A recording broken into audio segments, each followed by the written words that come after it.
પંચમહાલ જિલ્લો જ્યાં ભેદી વાયરસથી એક બાળકીનું મોત થઈ ગયું। બેટિયા ગામની બાળકી પ્રિન્સી બારિયાની તબિયત અચાનક લથડી। તાવ આવ્યા બાદ ખેંચ આવતા પરિવારજનો વડોદરા સારવાર માટે લઈ ગયા, જ્યાં એક અઠવાડિયાની સારવાર બાદ બાળકીનું મોત થઈ ગયું। પંચમહાલ જિલ્લામાં એક જ અઠવાડિયામાં 4 જેટલા બાળકોના ભેદી વાયરસથી મોત થયા છે।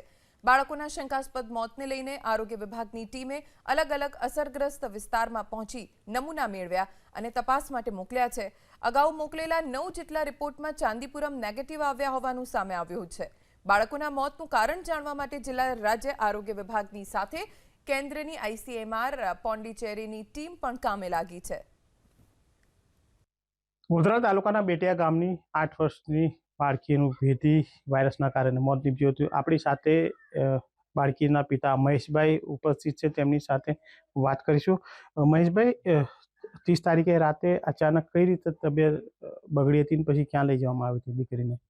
એટલે પહેલાં તો એ દીકરીને લગભગ 7 વાગ્યા પહેલાં થોડો તાવ આવેલો। પછી તાવ આવ્યા પછી એમની ગોળીને એવું ખવડાવી, પછી ઓછો થઈ ગયો।